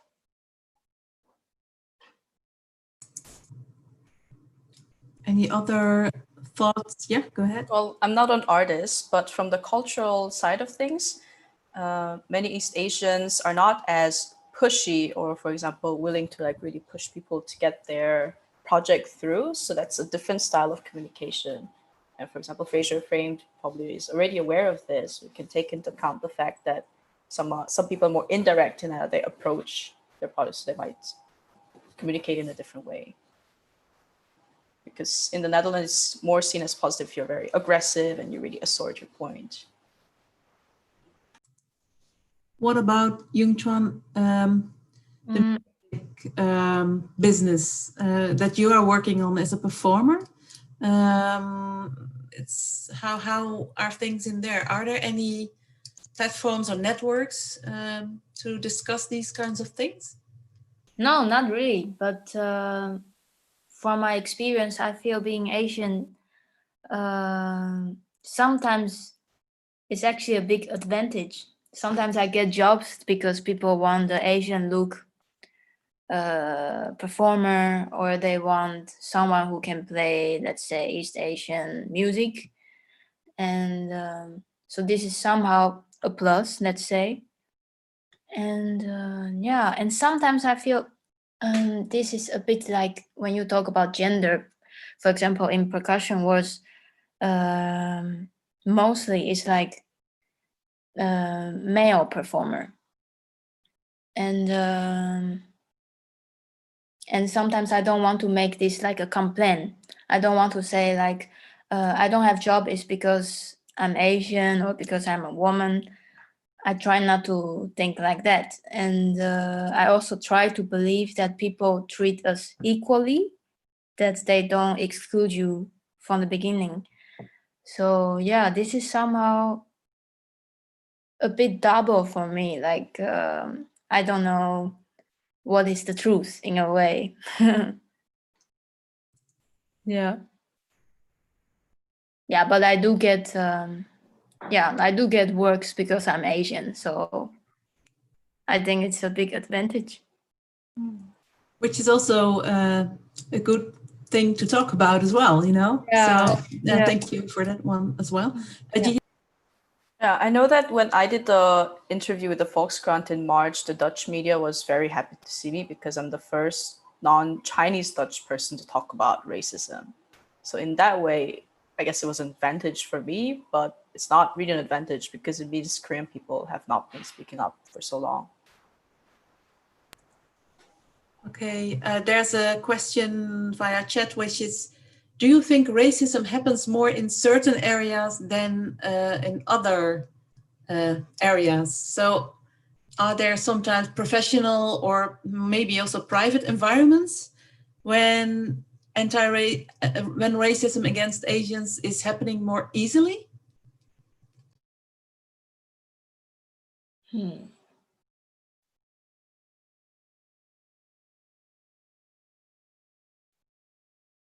Easily.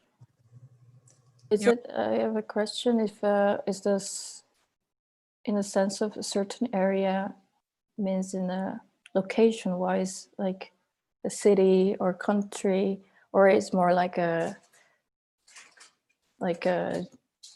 type of like work, or what you mentioned? Because I'm a bit confused by this question.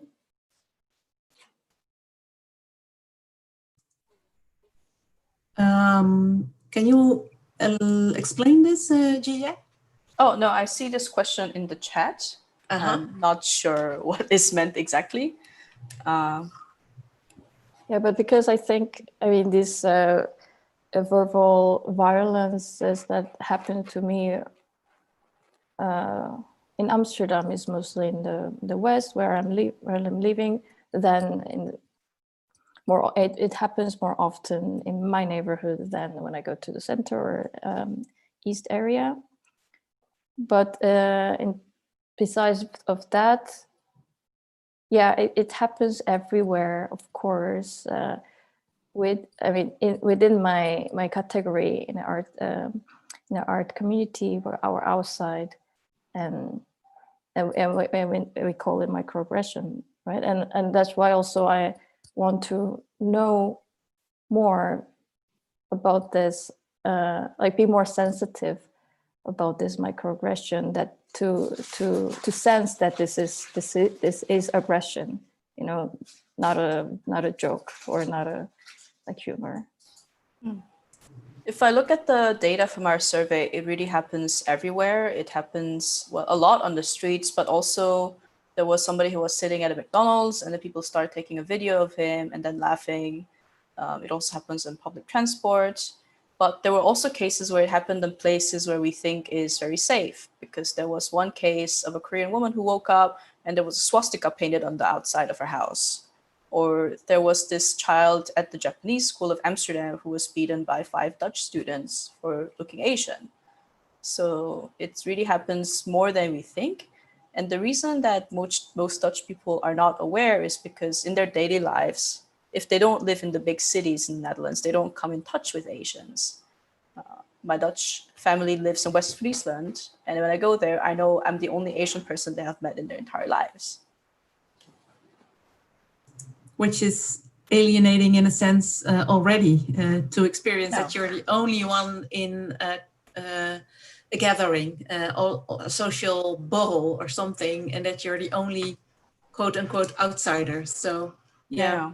I was thinking maybe also you see also in the entertainment industry or sports world that there is the verbal aggression is much more in a way accepted, not any longer fortunately, but I can imagine that maybe there are zones which racism is more easily heard, but then like you also were saying, you would think maybe of the university as a safe space, but then it's not a safe space, like you told that you also experience racism over there. So that's really hard. So the sad conclusion, I think, must be that it's everywhere indeed. We have I see a follow-up from the question, which is, does it happen more with upper class district areas like in the city center? Okay. Well, what do you think? I was once in the very center of Maastricht, in front of like a major shopping area, when I was standing around with a group of friends and a guy came and said, "Oh, you're Chinese. Are you Chinese?" I said, "We're not Chinese." He said, "No, you're Chinese. You look Chinese." So I think there's not really a set area. Yeah, I also agree that there is no certain area, because it's the matter of expression.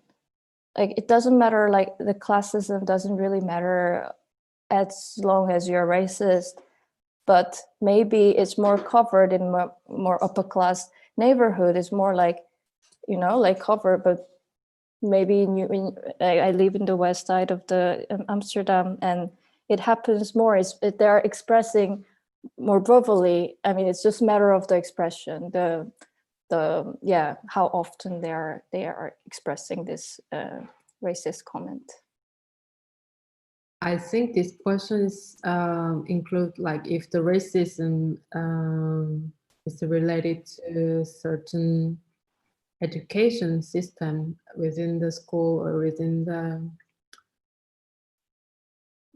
so that's maybe could be people can differently present their I don't know way of thinking or way of expressing or understanding of the others that is also maybe somehow comes from the education system and could be if that is related to it or not. Like maybe that's how I understood probably. Thank you. We've been talking already for 2 hours, which is quite long for Thursday evening, especially with this nice weather. So I think I'm about to do my closing statement, unless there's someone who has this very urgent intervention that you would like to make, something that we forgot to talk about, anything else. But I think we've been touching upon very personal accounts, sometimes also painful, it must be said. So it's also hard to talk about these things. And in relation also to your professional being. So I think I'm very grateful that we could listen to your stories and think about indeed how the personal and also the professional artistic practice can hopefully reinforce each other. And I admire your ways of approaching it. I think it's very inspiring to see, and it's just difficult to think about it that it's also born out of pain in a way. But then I think it's empowering to, there's this fly around me, to hear about your work. And I'm very grateful. And I really like the diversity of the approach that we've been talking about this evening. So from paintings to music, to data collection, to food, gastronomy. And I think we have this whole range of life as it is. So very inspiring. And I think it's a first step for Frame of Framed and the Pan-Asian Collective to think about this sensitive topic, and we should move on with this and go on with this. And actually there is a second panel organized on this, and this is about Asian people born in the Netherlands and raised in the Netherlands. So we do have another perspective there, and we are going to talk about this on June 2nd, same time, 7 o'clock on Thursday. So hopefully you can join us, the people we've been following this on live stream. Thank you so much for your attention and perseverance during these tropical times. And foremost, I would like to thank Yung Tuan, Binko, Aram Lee, and Jie Sung Yu. Thank you so much for being with us. And also to Yu Ying Kim, who has been preparing all this work for this debate. Very big thank you, and hopefully we will see you next 2nd of July on Thursday, and we can talk about this some more. So hopefully we see you then.